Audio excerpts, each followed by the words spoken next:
setting. We're still dealing with COVID, obviously. Today is day 200 that we've been dealing with COVID since it started.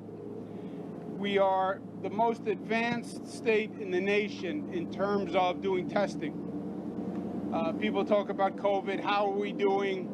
In New York, we know how we're doing because we have data. We have more numbers than any state, more numbers than any nation on the globe, pro rata. Yesterday, we did about 75,000 tests statewide.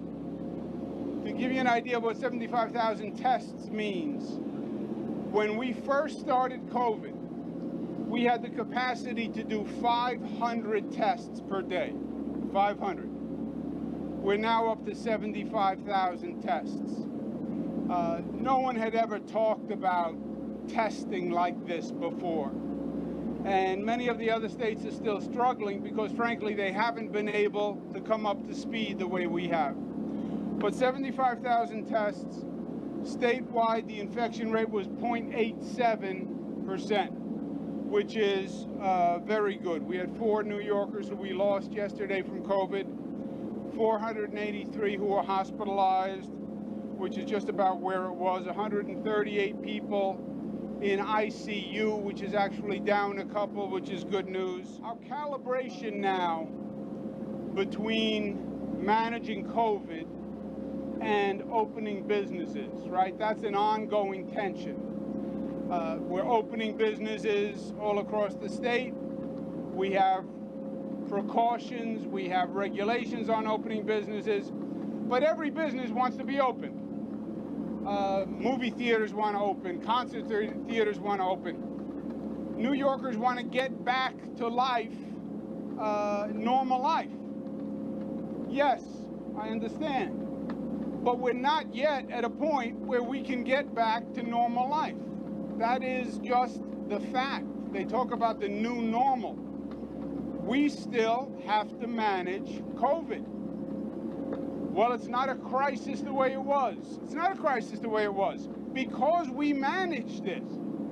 Had we not done what we are doing, it would have been a crisis. You look at these other states where you see the infection rate going through the roof. What's the difference between those states and New York?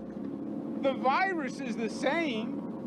It's just that we are managing it, and we are informed, and we're taking the tests, and we're disciplined. What is the calibration between opening businesses and managing COVID? It's actually as simple as math. It's a mathematical equation. We don't want to see the COVID infection rate go over 1% for any period of time. So calibrate the economic activity, open as much economic activity as you can to go up to that 1% infection rate. 1% means one person is actually infecting one other person. That is a rate of spread that you can manage. That's what 1% means. But when people say, you know, we want to get back to normal, we want to do more, we are doing as much as we can and still managing the infection rate. And you'll see it on a day-to-day basis. Yesterday being over 1%, I didn't sleep last night. You do not want to be over that 1% for any prolonged period of time. And that's why today, being back at 0.87, is actually good news for us. Another point about COVID. COVID was a trauma for this country. COVID was like being at war. I don't know that we've even fully appreciated all the effects of the trauma that we've gone through. There's going to be PTSD from COVID. This was frightening. This was a science fiction movie come to life, right? And you have seen people struggling with it. People struggle with it psychologically. Next week, we're going to be talking about the mental health consequences of COVID. We are so much in the middle of it right now. We're dealing with it every day, every day, every day. We haven't really taken a moment to step back. But you tell me what the effect on school children is going to wind up being. You tell me the effect of the increase in domestic violence, the increase in substance abuse that we know has been going on.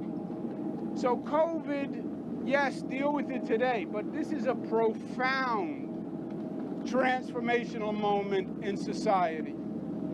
And there are a lot of lessons from COVID. One of the lessons to me about COVID is it shows you how dangerous denial is.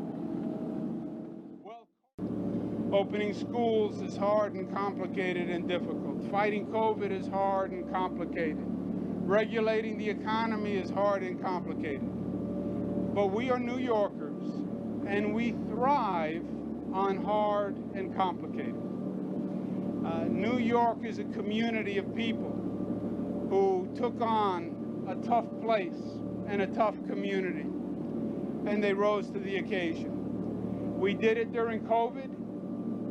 No community rose to the occasion like New Yorkers rose to the occasion. We went from the highest infection rate in the nation to the lowest infection rate in the nation. That's what the history books are going to say. That happened for one reason, because New Yorkers stepped up and were disciplined and were loving and believed in community and cared for one another. Effectively inanimate material that does not exist in a living form, dropping it into the water, and then it immediately becomes living material, just like a normal reef. So the method of deposition of these materials is to create a patchwork design. What we're envisioning today is almost a circle underground, maybe 300 feet, 300 yards in width, with a number of emplacements of these rail cars to effectively cluster them horizontally and vertically. The more space you can create between each drop, the more chance there is for life to find habitat. And really, it's amazing. As quick as we put the materials down in the water, we begin to see life. We begin to see that life because it's a haven immediately for fish. It begins to teem with life. Lift it up and put it in the water and reef it. And there goes Jane again. There she goes. There she goes. There it goes. It's 42,000 pounds.